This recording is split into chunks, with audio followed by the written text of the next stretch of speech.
almost Gesundheit? What the fuck was that? I tried not to sneeze into the mic, because that does two things. It makes a noisy sound and gets snot all over my mic. Yeah, and when I put my lips on it, it gets gooey. Maybe don't put your lips right on the mic. Then how else? I don't know how else to work a mic. I always have my lips on a mic. If I don't have my lips on something, you know, as my mom's motto was, if you don't have your lips on something, your day's going wrong. She had a lot of boyfriends. You knew her well, didn't you? You said? Known her once or twice. She doesn't remember you. I wouldn't expect her to. Bitch. Anyway. So, this is a Higher Minds podcast. It is. I'm Scott. I'm Papa Darby. We have a guest for the day. Yeah. We had the privilege of interviewing Adam Kokesh. 2020 Libertarian candidate for the presidency. Impressive background. Ex-sergeant in the Marines and a bunch of different stuff. TV, radio producer. Author. Advocate for Iraqi veterans or something or other. He was a member of Iraq Veterans Against the War. Against the war, that's right. Anti-war activist. And all-around activist. Freedom activist. Okay, yeah, I guess, yeah. He's a freedom activist. Yeah. Sure. Describe his platform a little bit. Like, just a tertiary... We're going to get into it. Yeah. But he's going to explain it better than I can. But essentially, he is for making government as small as absolutely possible. To the taking point it down to non-existence. I don't know if he necessarily means non-existence, but as local or as individual as possible. So this is Higher Minds Podcast, interviewing Adam Kokesh. We're here with Adam Kokesh. He is a libertarian political activist, radio and TV host, author, and 2020 Libertarian presidential candidate running on a single-issue platform, which is the orderly dissolution of the federal government. He's a former U.S. Marine Corps sergeant and an anti-war activist. He is also an advocate for the Iraq Veterans Against the War and is joining us today on the Higher Minds podcast. Mr. Kokesh, how are you doing? James, yourself? Great. Did we miss anything on your introduction there?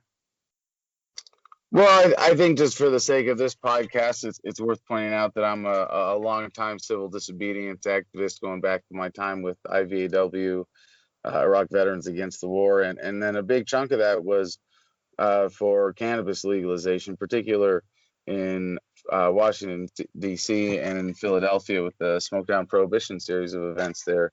And it's something I can say probably saved my life when I got back from Iraq, or rather when I got out of the military. I went to the VA and told them I was having trouble sleeping. Walked out of there with a little brown paper bag with 5 prescriptions in it. 3 of them had suicide listed as a side effect after talking to a shrink for 5 minutes. And I only used one of them, which was Xanax as needed. And I just didn't even touch the rest. And then with the Xanax, I was like, well, this is like smoking cannabis, but with a headache. Screw this, right? I could just smoke cannabis and not have a headache. So that and, you know, all the other benefits that it has, you know, were really critical for me and my adjustment, getting out of the Marine Corps and may have saved my life. I've heard that from other veterans as well about cannabis helping with PTSD and stuff like that after getting out of the service. Yeah, well, I would say it's a really powerful alternative to a lot of the pharmaceutical drugs that they pass out like candy at the VA, especially because none of those things are really cures.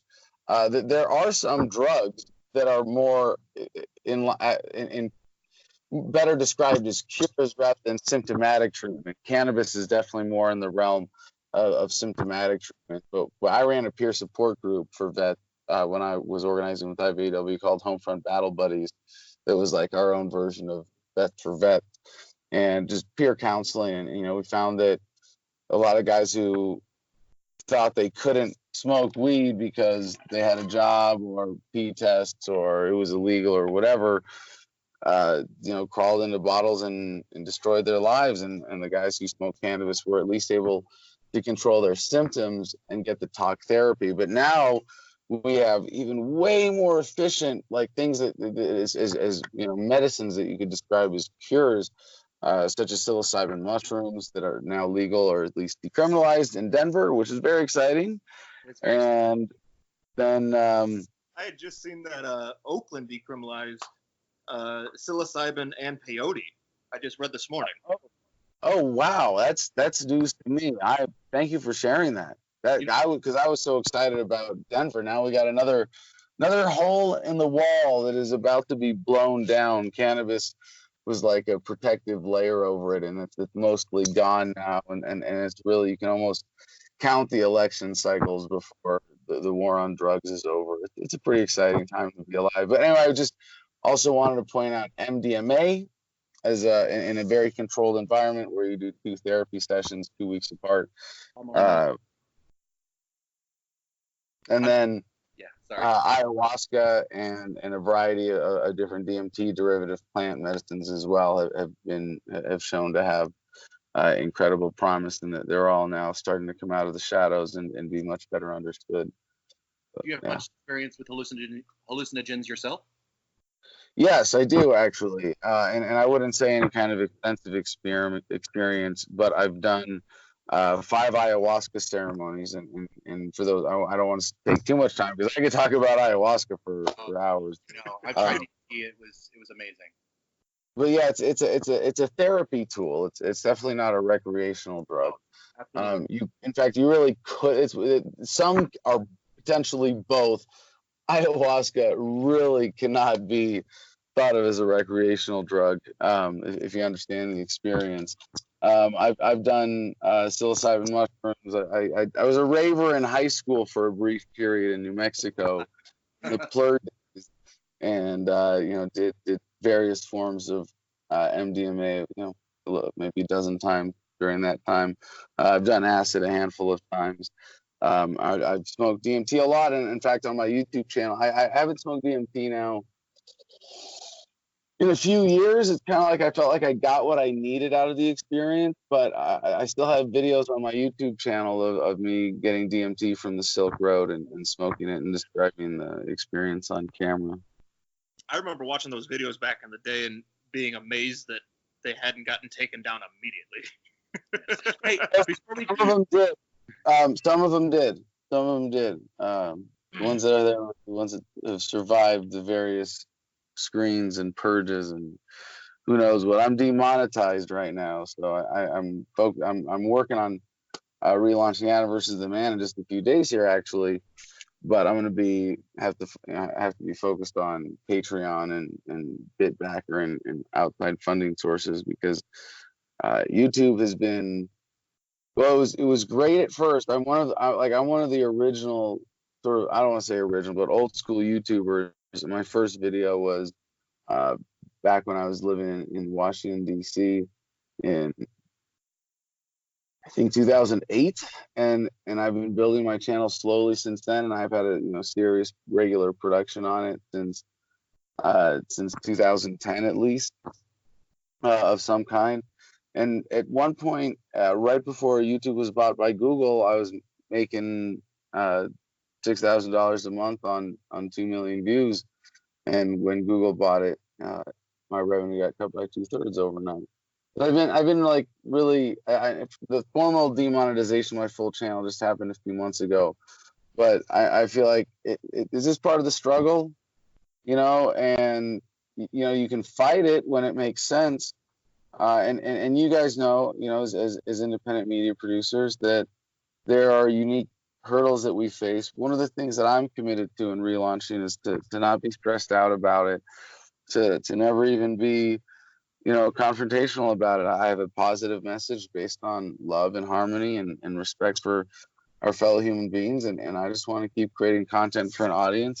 And the internet is an amazing thing that no matter how much we get censored on it, there's a way for us to get content out that fundamentally challenges the establishment, and we're going to keep doing that. Could you explain Adam versus the Man for listeners that aren't familiar with you and what you've done in the past and what you're planning to do in the future, please?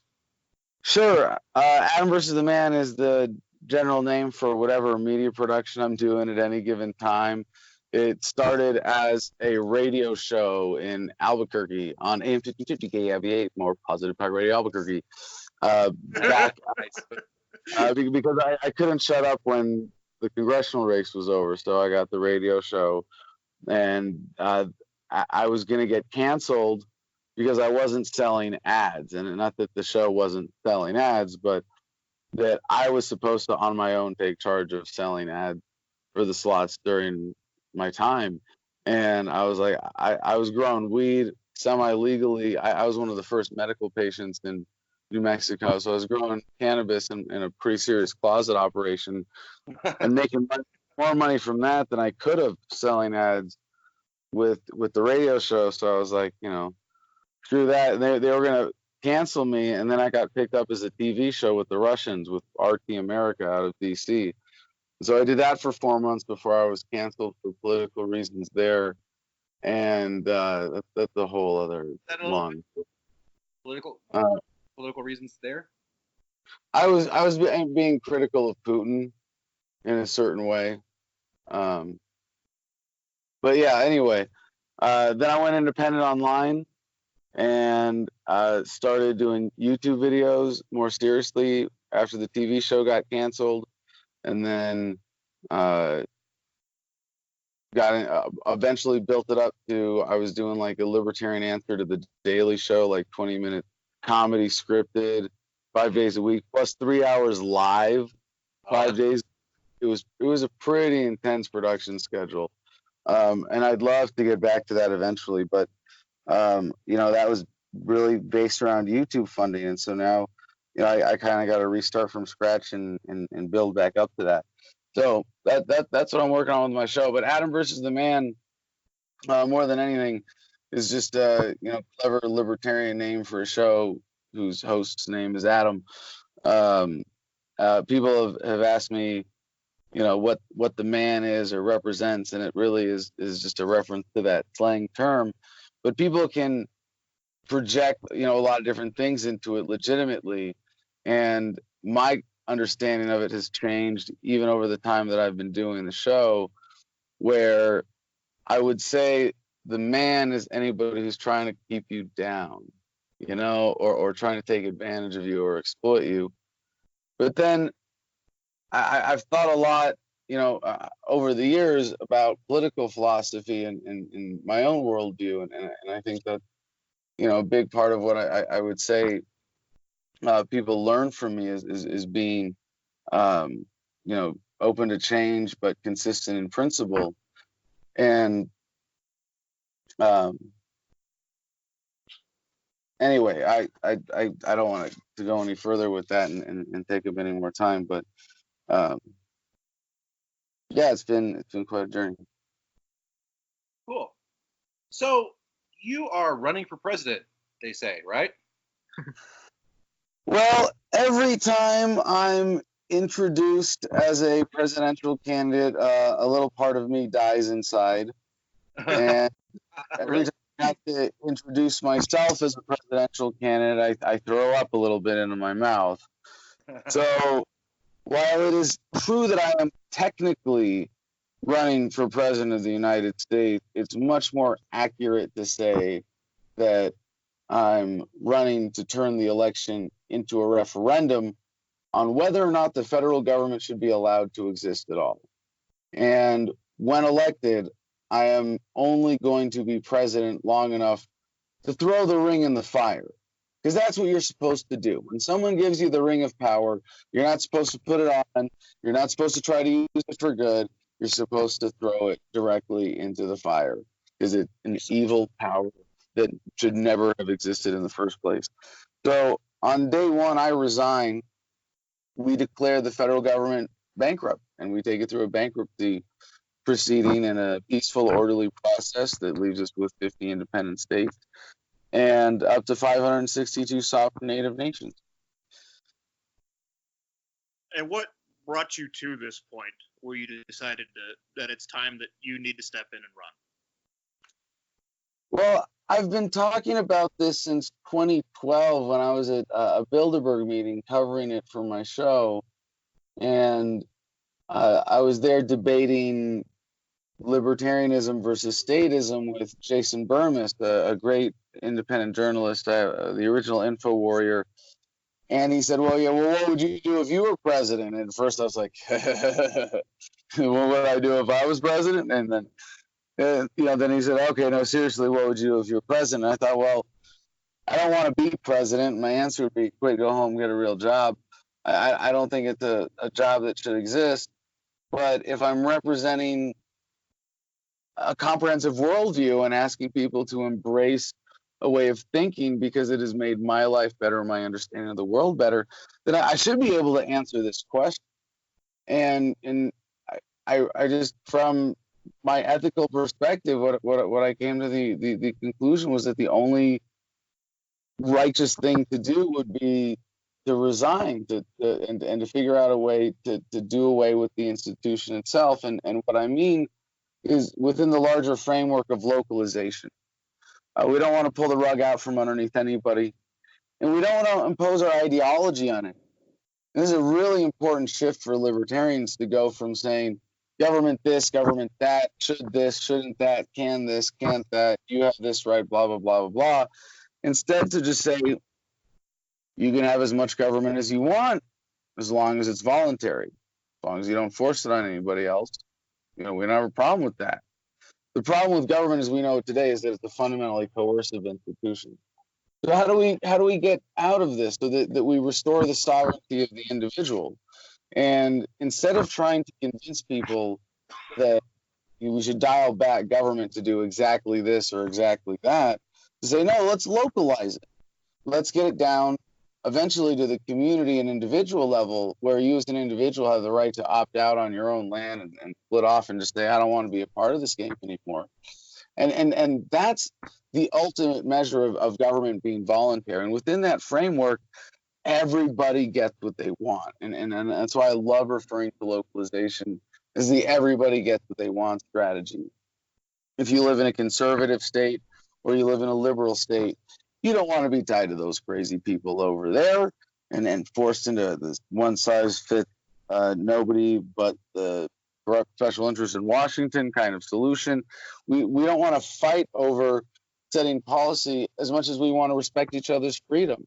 I mean, how un-American is it that we make so many decisions through a centralized body that most of the founders were against? And I separate the founders from the framers, the people who won independence, as opposed to those who created the Constitution, which was an unnecessary step backward freedom after the Articles of Confederation.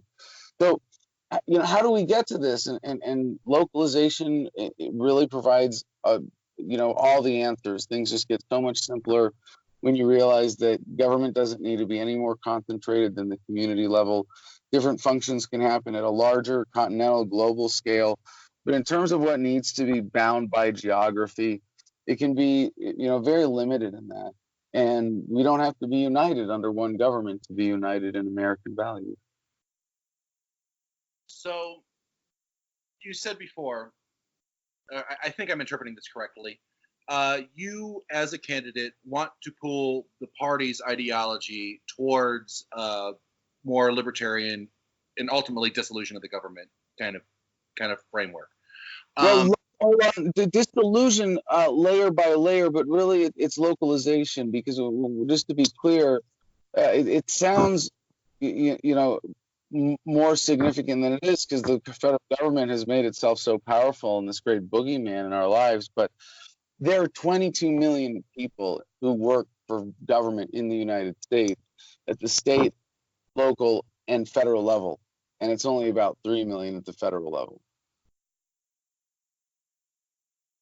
Okay.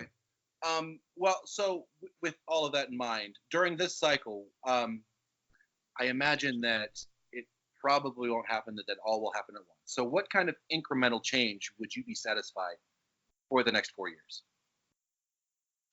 Well, I've never thought of it that way, but if I may take the opportunity here, I don't think it's realistic for a libertarian with any platform to win in 2020 without some kind of black swan event, major shift in the paradigm.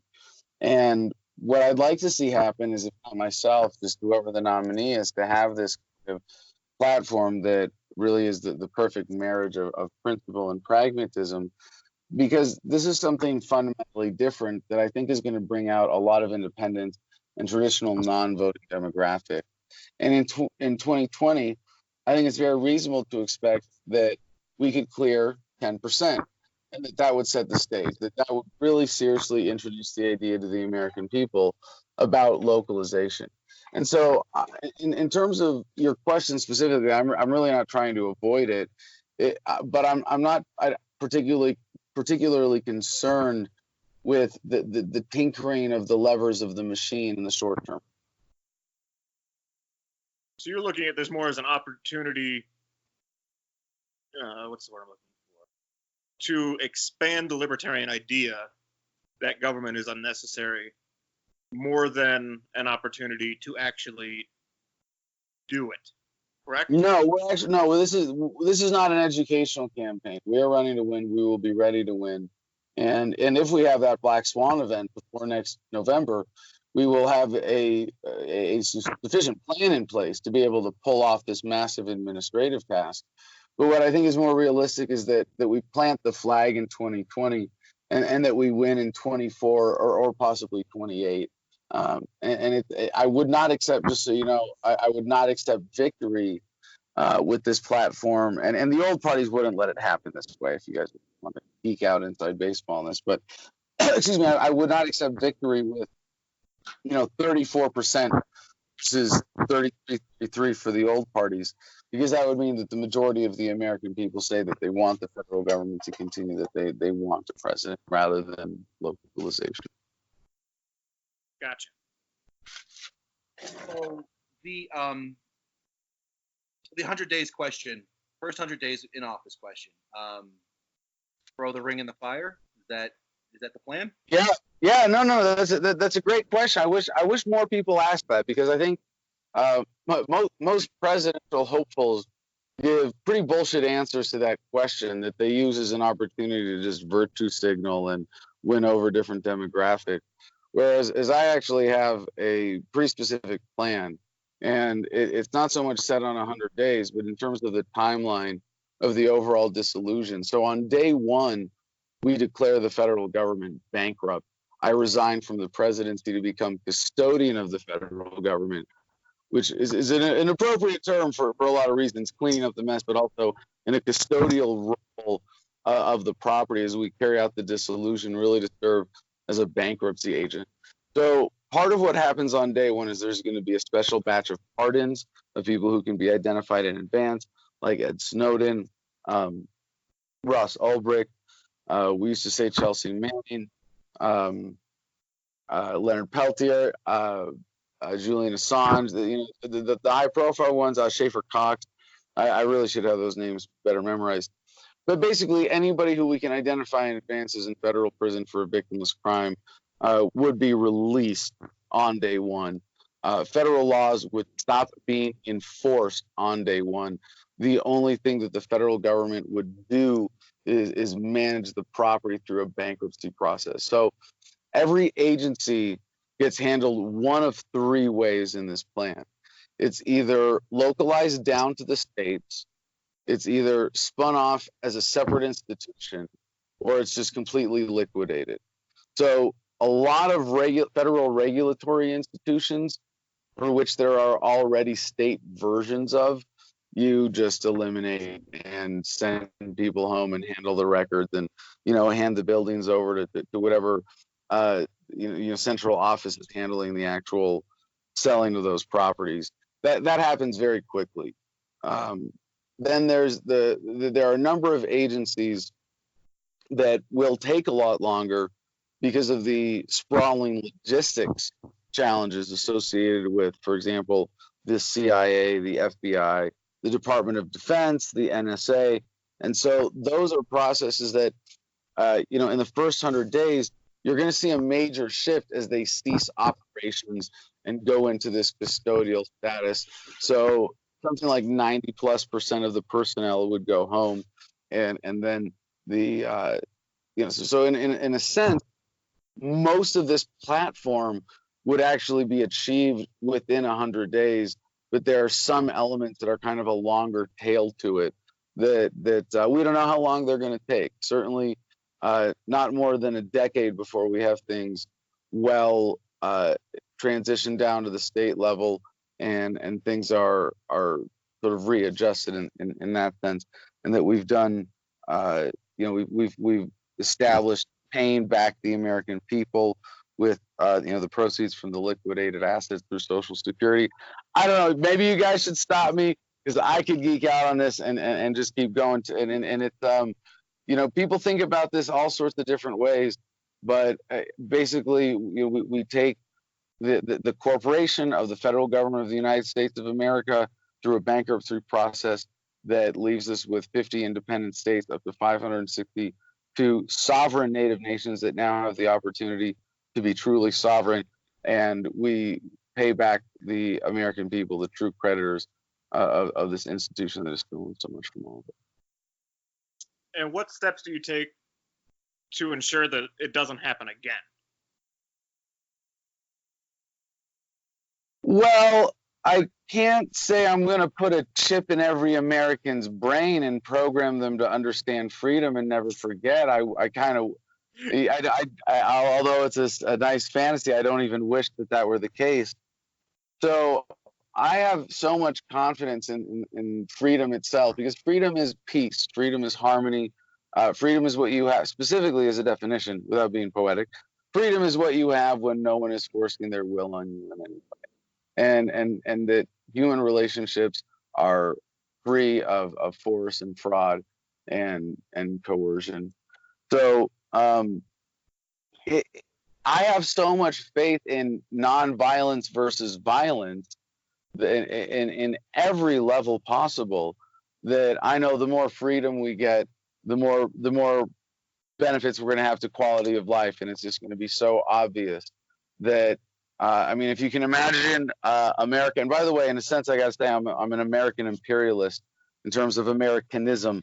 If Americanism means anything with freedom, we need to spread that stuff all over the world. And the way that people were inspired by the first American Revolution, I think we can inspire the world again.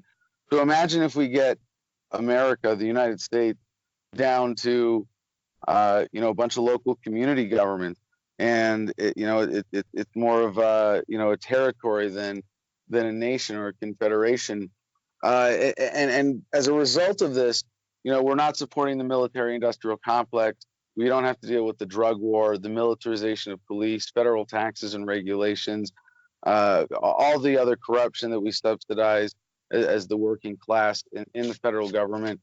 Can you, in order for us to go backwards from that, every government exists to a certain degree with the consent of the governed.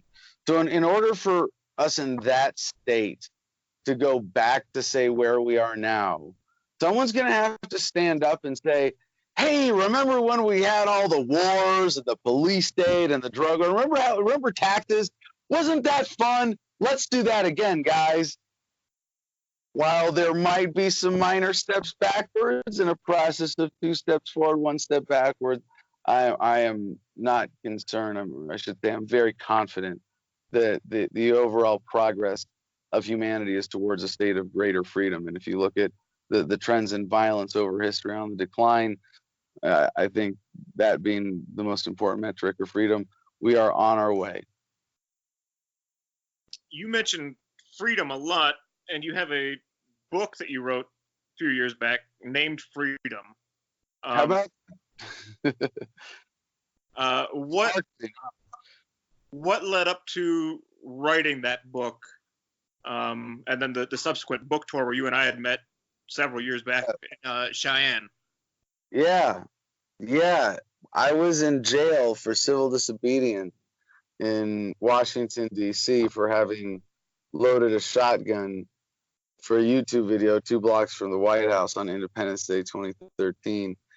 And people were sending me all the great libertarian manifestos and related works of literature and philosophy and academia.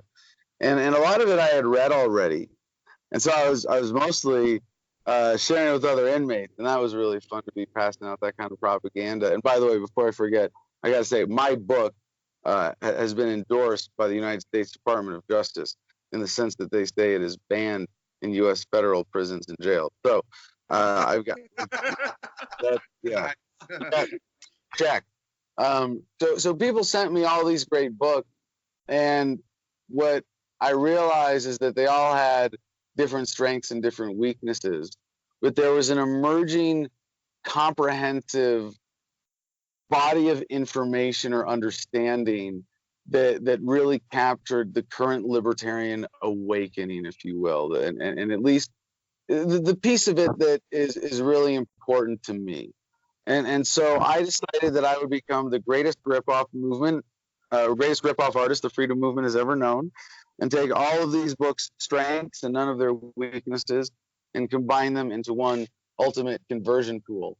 And so this is the easiest way to really have a comprehensive understanding of libertarian philosophy. It's 100 pages. It's free in every digital version possible at thefreedomline.com. And it is available on Amazon for about as cheap as we can get away with it.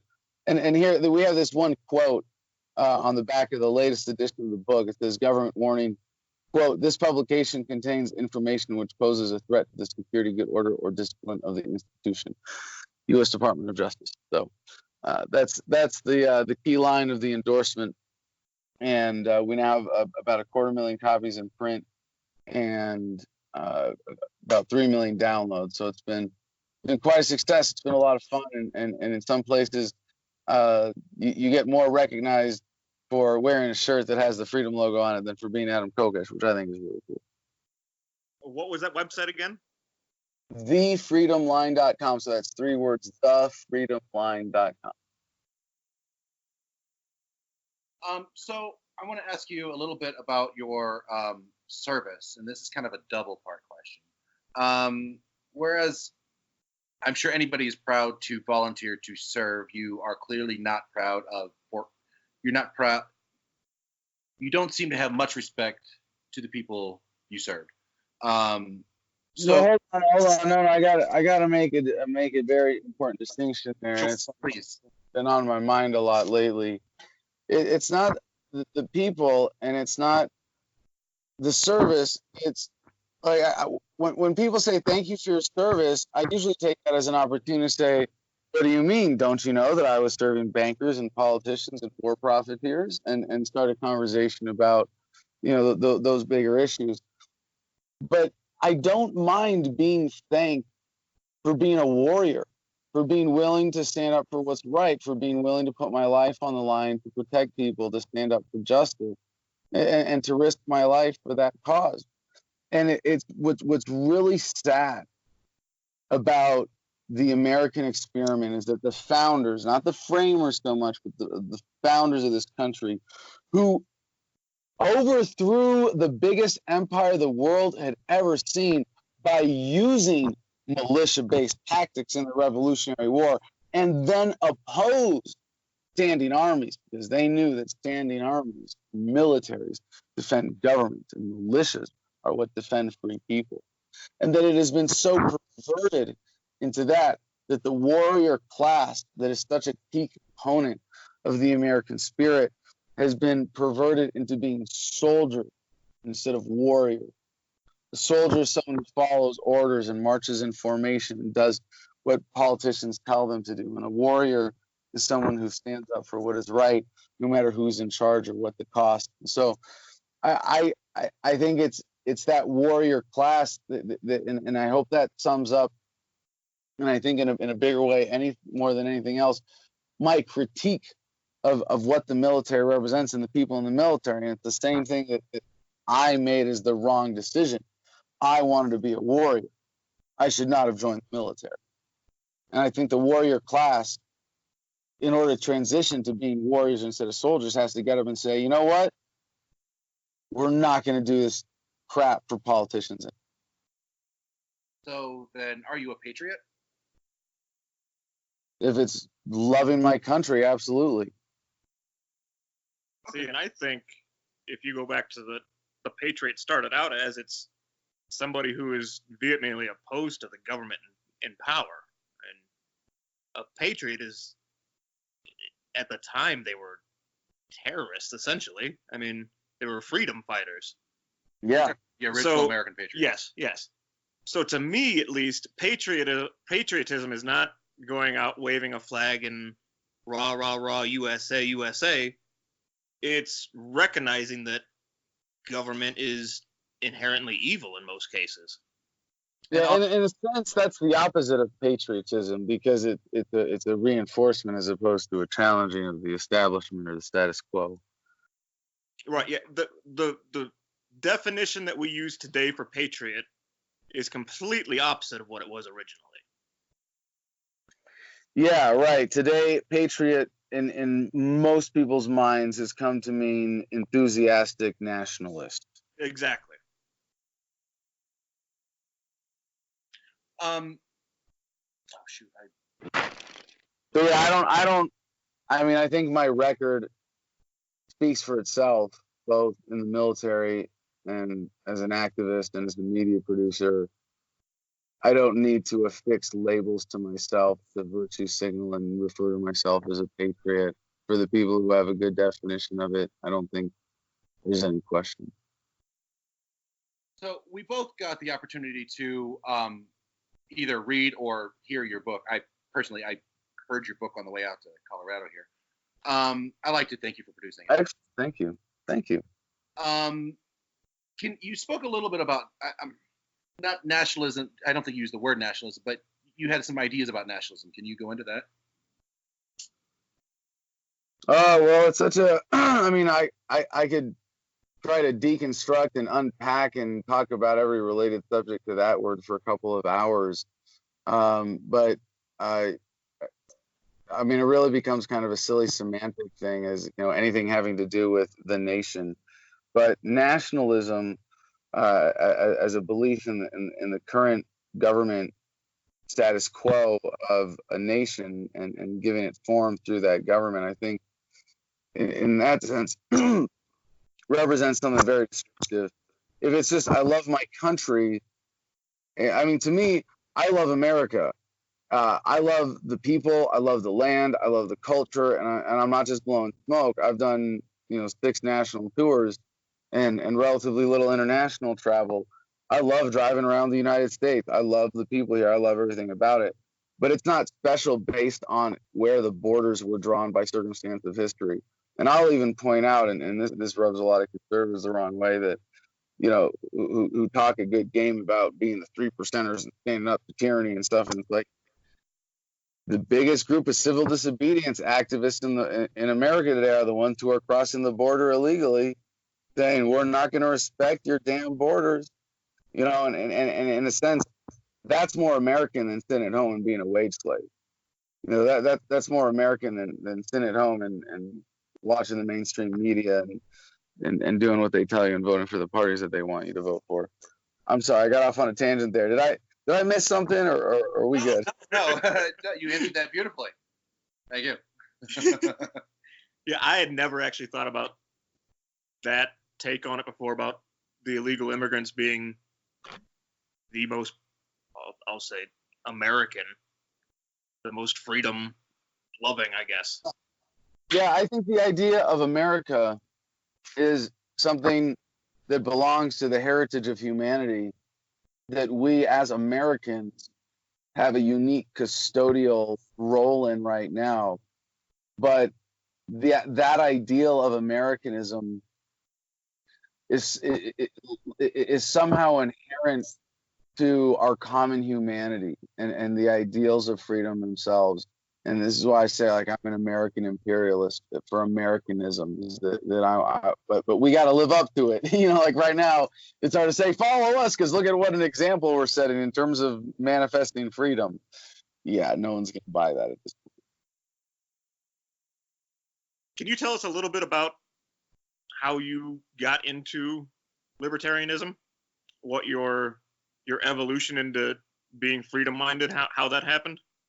Yeah, and by the way, that reminds me, for our movement, and for the party, someone at the Ohio State Convention last weekend that we need to stop seeing this as an exclusive club and start thinking it more like a 12-step program.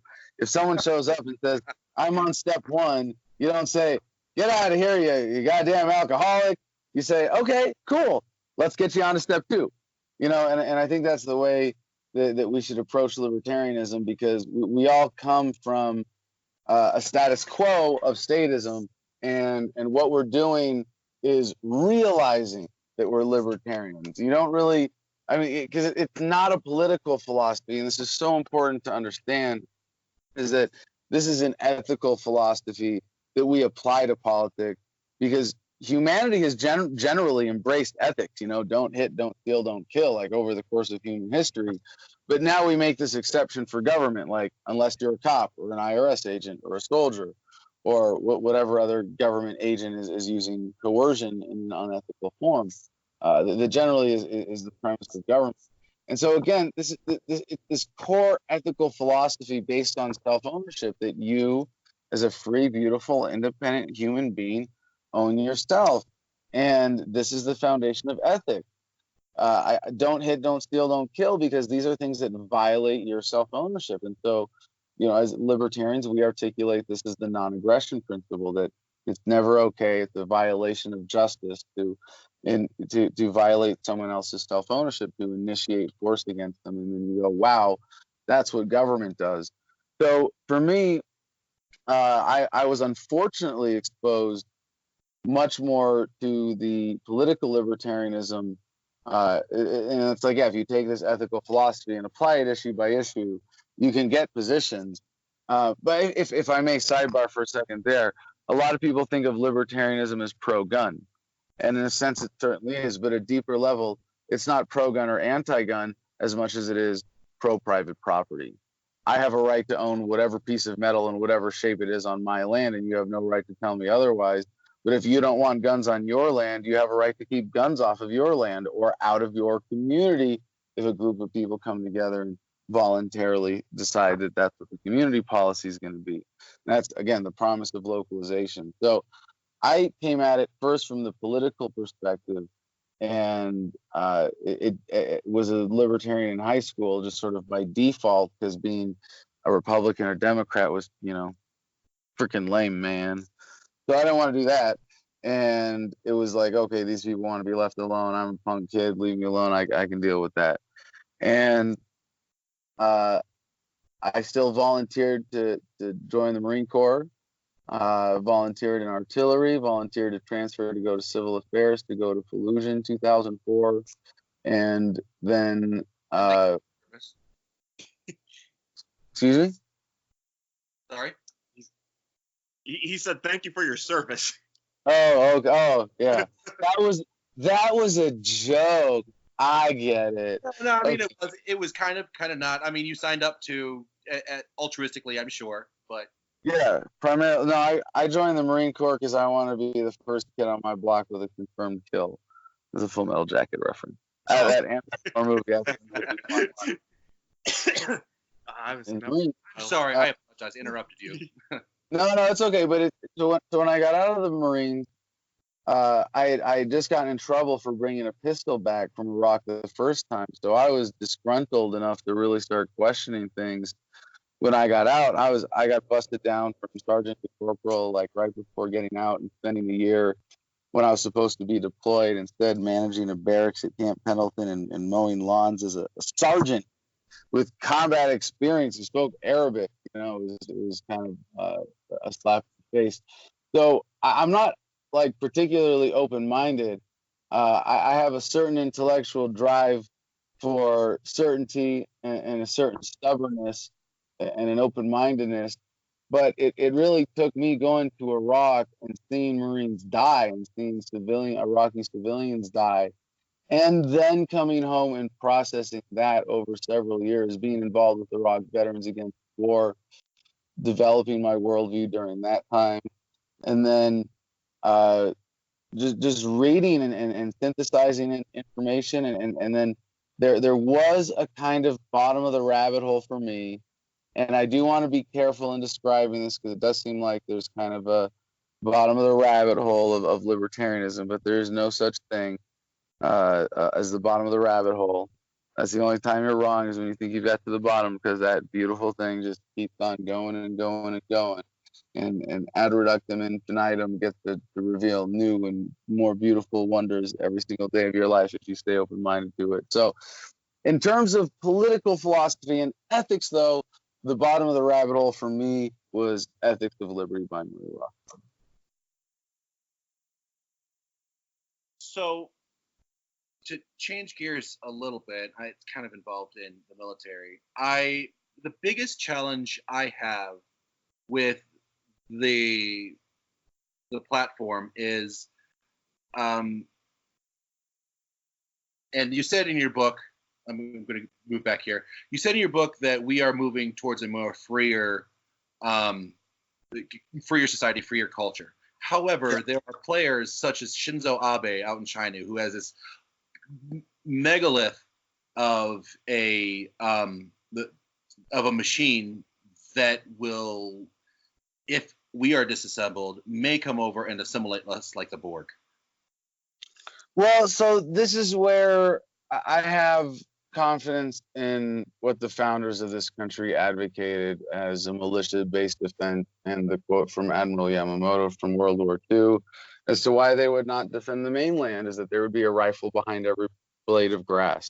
And I think the way that the Revolutionary War was won was the most ultimate proof of concept, and that the point that the founders really were making, and if I could sum it up, is that the best defense, the only legitimate defense, the most efficient and effective defense for a free people is a well-armed population that refuses to be governed by anyone. And as Gandhi proved, the well-armed part is optional. And I think related to the American Revolution, you can look at the Middle East and Vietnam to prove that a militia-type civilian army can hold off a legitimate military force. Yeah, I mean, it's just we have only so many warriors in this country. Do you want to line them up in silly costumes and make it really easy for them to get killed, or do you want them to be dispersed among the population, ready to shoot the actual oppressors in the back when they send taxpayers to your door? Right. Yeah, guerrilla tactics are extremely effective. It's not just guerrilla tactics. You're absolutely right to say that. I just want to make sure people don't think it's limited to that. It's the idea of decentralization. Right. The tactics seeming to be used now, though, seem to be psychological, such as interfering with our elections and our voting places, dividing us amongst ourselves so that we crumble from the inside in order to be attacked from the outside. That seems to be the path that is going on. What do you say? Well, I mean, I don't know what. Well, I would say what I was going to say at the end of the show, anyways, to plug this production, because the technology that we have is incredibly empowering, and it is absolutely critical to the advancement of society.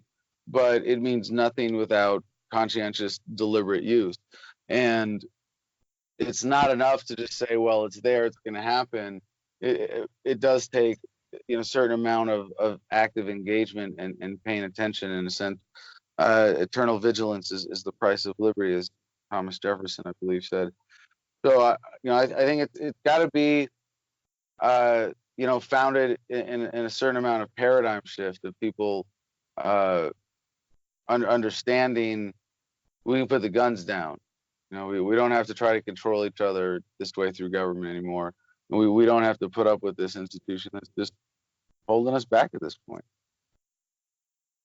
Okay. Did you have any plugs you wanted to get in there before we wrap this up? Yeah, I guess to anybody who's still listening to my voice at the end of this, I hope entertaining podcast. It's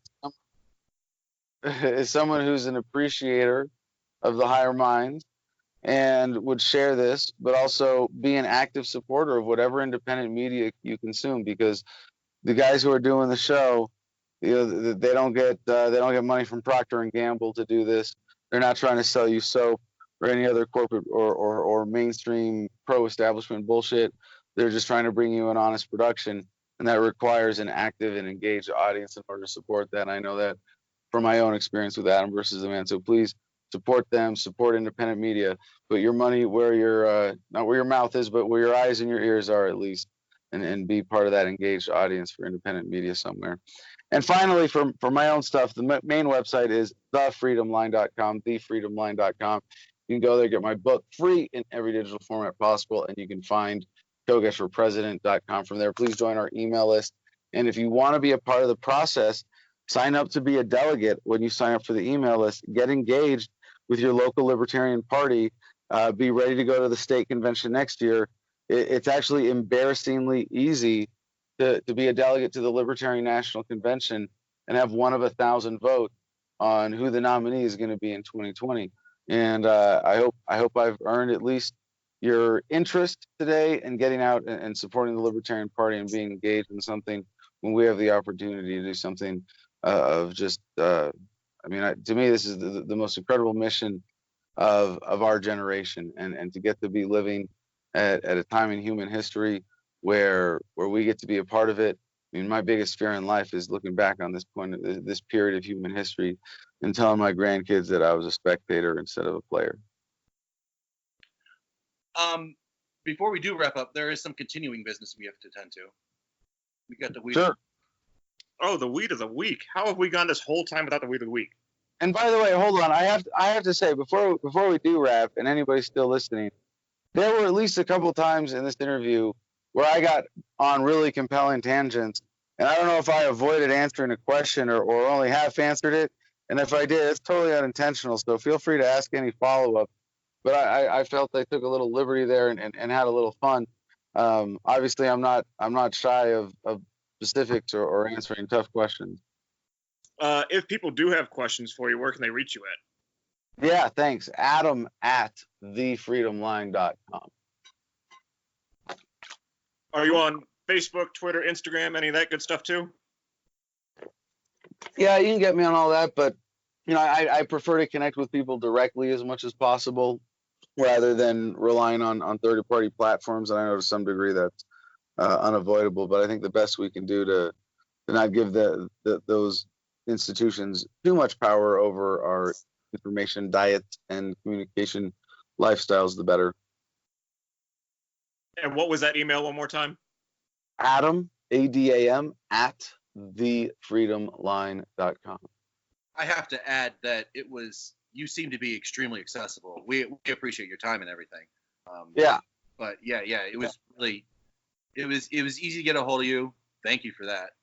Oh no, especially I love being an activist. I mean, my cell phone number, I don't think you can find it online, but it's out there. A lot of people have it, and I love being able to be, part of this growing. I just think of it as activism as a whole. People who are willing.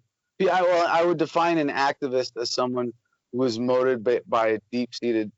Someone who is motivated by a deep-seated sense of injustice, and there really is a growing sense of an activist community in the United States, and it's a great time to be alive. It's a great time to be plugged into that, and I love that. When I had the chance to change my number when I got a TV show that I didn't, and get all reclusive on it. But yeah, I've had the same cell phone number, and I've only had to block like 2 people in the last 10 years who were actually harassing me. I have to block more spam crap than actual people who, someone just gave them my number. So, yeah.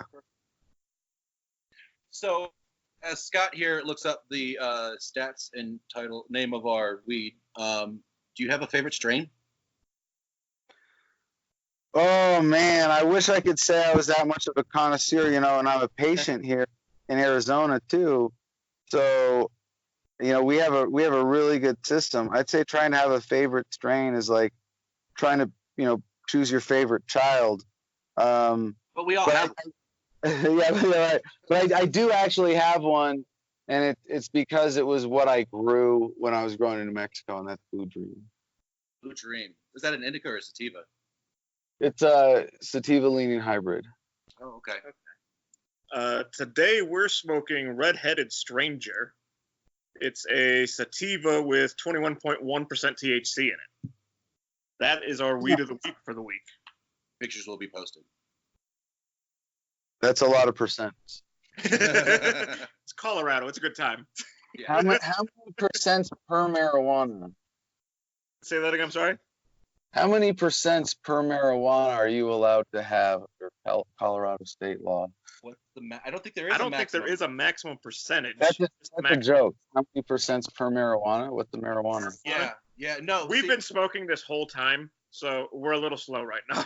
All right. Well, I've got a little cherry diesel that I picked up on my way back from Las Vegas, since I was driving home through Las Vegas after flying in on my way home, and I'll be joining y'all with that this afternoon. Excellent. Well, have a good time with that. We really do appreciate you coming on the show. Thanks so much. Everybody, this has been Adam Kokesh, 2020 Libertarian President. I'm Papa Darby. I'm Scott. Where can you find us? We're at highermindspodcast.com. Highermindspodcast.com. And where were you at again, Adam? Ash Fork, Arizona. Peace and love, y'all. Okay. So that's the end of the show.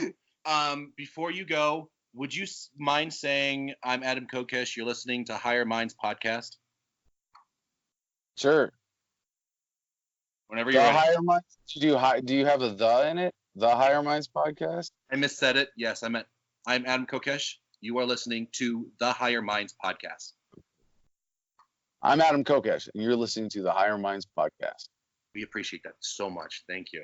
Perfect radio voice, huh? Yeah. It was. Like silk. It's like my voice, but like professionalized and shit. It's almost like you do it for a living, or did it for a living. Yeah. Well, it's funny. I'd like to think I'm a little more natural now. I'd like to think I've gotten to this point of zen. I was talking to someone else about this, about public speaking in general, where once you have all the skills and you have all the skills and you're comfortable and confident knowing that you have all the skills, you stop worrying about all of that shit and you just start talking to people in the present moment and being aware of who you're talking to in the circumstance, whether it's a phone call or an interview or a big speech or whatever it is. And that's, everybody should, how much better off would society be if everybody graduated middle school with that? Graduated middle school? That's about the time you should have it. It's that basic of a skill. Yeah. And yet it's like beaten out of us. It's one of those things that I think it sort of created as an expectation in modern culture. Oh, not everybody has to be a communicator. You can be a worker bee. And it's like, yeah, bullshit. You still need to be able to relate to people and just, you don't teach. It's like how they took civics out of, government middle schools and high schools. Well, they never had public speaking in them to begin with, in most cases. They never had communications. Well, I remember there being some public speaking. I was a theater nerd growing up. But, yeah, I mean, that basic skill that you get to of Zen communication is so fundamental. I wish everybody had that. And yet I see libertarians, and I mean, it's like I see adults struggling with this thing that we all should have learned as kids. So. That's unfortunate. Anyway. All right. So text me whenever y'all feel like it. Marcus will reach out to you in a day or two. And if you'd like to have me on, again, a good time would be either January, as state convention season is heating up and we can get more into the campaign and the campaign trail, and people will be even more paying attention to the old party bullshit theatrics at that point. So it might be fun to do then, or around the national convention in May. But I'd be happy to come on again for y'all. Thank you. Yeah, absolutely. Yeah, you've been great. We've had a great time. We'd Cool. love to have you back on. Cool. Well, whenever works for you, just let Marcus know again. Okay, Awesome. we will. Thanks. Peace and love. Have a good one. Adam Kokesh, everybody. Has left the building. So what'd you think? I'm a fan of the guy. I met him once before, probably 2 or 3 years ago, when he was on his book tour. Yeah, the freedom. That was probably beat it up. I'll say it back away from the mic. Freedom. It's freedom with a exclamation point, which is why it's exciting. Anyway, I had a chance to listen to it, and it was a good book. Yeah, I've read it. I've passed it on to a couple different people too. Yeah, there's some there. I mean, politics is usually a pretty personal issue, and therefore everybody has a problem with everybody else's politics, and it's no different between me and him. Mm. But for the most part, I would say 80%. I'd say I'm a libertarian at heart. Fooled the fuck out of me sometimes. I'm not an anarchist. There are some government that I personally think is necessary. Such as? Well, the national defense. Killing people halfway around the world is national defense? No, I'm saying strictly defense. I'm not saying attack. That is something that needs to be, with the current climate of the world, there are forces that are trying to hurt us and destroy us. And for that, you need an organized response. And for that, you need a federal government. See, and I disagree with that. But it should be limited to pretty much only that. Government and its regulations and the way it processes is way too enormous and inefficient, and it does need an overhaul. I don't think complete dissolution. But anyway, I'm sorry. Please respond. I think it's been proven multiple times that a mostly civilian guerrilla militia type force can and has stopped giant military invasions. That's not the way this invasion is working. This way invasion is working through voter suppression and voter interference and If Facebook there's and stuff. no government, there's no voter There's fraud other governments to do. There's Russia and China. I'm not worried about Russia and China. I You live should. in the They're US. worried about you. They'll come and get you if you aren't paying attention. You can't No, just worry about there it. are Somebody has to too worry many about that. guns in America to invade. We are too far from everything else Not the way that we're being attacked. We're being turned on each other. because of government. It's cut. Everything I just said. I interrupted you. I'm going to shut the fuck up. Repeat what you said, and I'm going to shut the fuck up. No, I'm fine with having a conversation back and forth like this. I interrupted you. I don't. Yeah, but now I'm past it and lost my train of thought. Okay. We'll cut that but, discussion. but yeah, it's been proven time and time again that militia forces do work. The major problem with my main problem with anarchy is that you can't prove that anarchy ever could work because it's not possible to obtain. Somebody will take control. But you can prove that government doesn't work. What's the alternative? Government It's not is anarchy. the biggest mass murderer in the history of mankind. I would say maybe the Catholic churches, but still, what's the alternative? It can't be just Freedom. lawlessness. That's too vague of an idea. Like that doesn't. Over 7 billion people on this planet get along perfectly peacefully with each other every single day. But not everybody does. It is government and a handful of psychopaths that are the violent people on this planet. Yeah, and they still exist. They're going to continue to populate the earth. I think if you look at the history of mankind, we are slowly phasing out governments.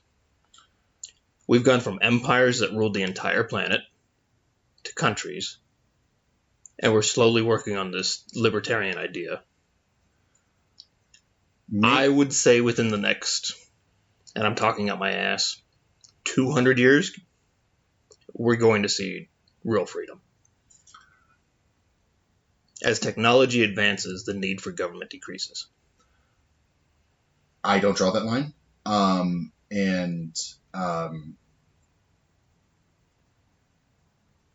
That might be true for the Western Hemisphere. That's not true for the Eastern. It's much more militarized, much more Borg-like.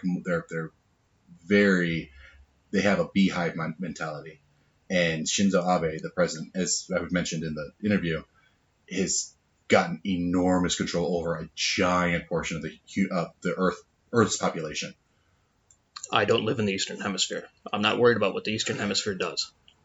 They'll come over here. No, they won't. We're too far away and too heavily armed. That's not.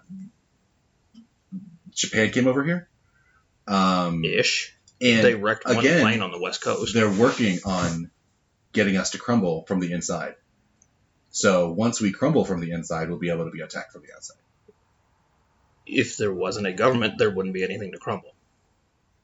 There would be a bunch of unorganized individuals that are easily killed by a very highly skilled and organized machine. But we've, again, proven and if half of our population is gone, that doesn't happen.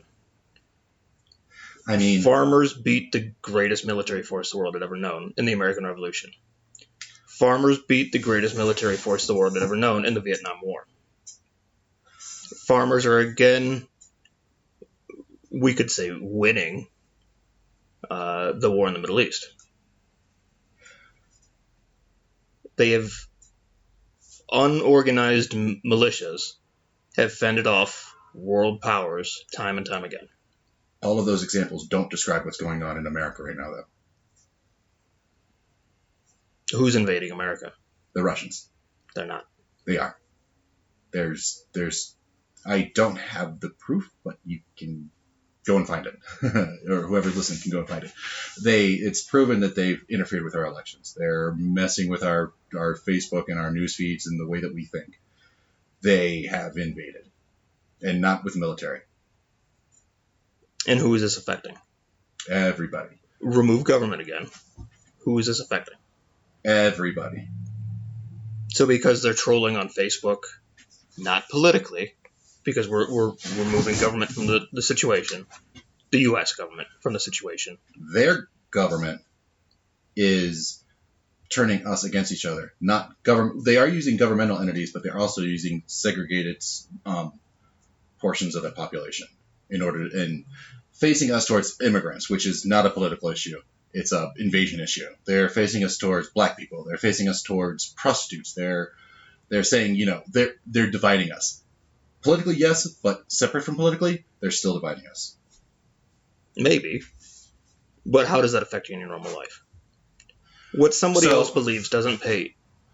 So it doesn't matter. Like the following steps are to, and it doesn't matter that removing government is not a realistic hypothesis. What's actually happening with the presence of government? No, this is just a thinking exercise. Without the existence of, at the very least, the U.S. government. Let's not even say all the government. Just the U.S. government, since that's what Adam is campaigning on. Without the it's my opinion that without the structure of a organized defense system, we would be easy pickings. I don't agree with our farmers would be able to fight them off. That's not the way it's going. With or without politics, they're turning us against each other. We'll kill each other, make ourselves weak, and then we'll be easy pickings. Possibly. That's what I see. Possibly. Anything's possible. But I would rather take my chance with that than having somebody waste trillions of dollars that they've stolen from millions of Americans to go overseas and blow up brown people because of reasons. So that's a heavily weighted and not entirely accurate description of what I'm saying. Yes, I agree with everything you just said. However, that's not what I'm talking. I'm just strictly saying the defense for the people that have the will and power and are actually have been proven to be doing that now. That we need that sort of defense. But anyway, that's where we differ. I don't think that we agree on a lot. Yeah, we are polar opposites on some things as well. Yeah, I am not an anarchist. I'm working on it. Good luck. Someday you'll believe in freedom. Maybe. Anyway, so this has been the Higher minds. The Pyre Mines? What did H say earlier? I have no idea. The Higher Pines Modcast. The Pyre. Yeah, I don't know. The Pyre Hines Modcast. No, it was the Higher Pines Modcast. You heard something. Anyway, I don't know. that's what this is. Where can you find us? Well, we are at highermindspodcast.com. HigherMindsPodcast.com. Highermindspodcast at Gmail. HigherMindsPodcast at Gmail. Facebook. We're on Facebook. Twitter. We're on Twitter. Instagram. You can find us on Instagram, Higher Minds Podcast. YouTube. Yep, YouTube's there. SoundCloud. Earth. We might be on Earth. I'm not sure. I'm pretty high. We're at like 5,000-ish feet. I think I'm a little higher than that. I smoke fudge. Anyways, highermindspodcast.com. HigherMindsPodcast.com. Deuces.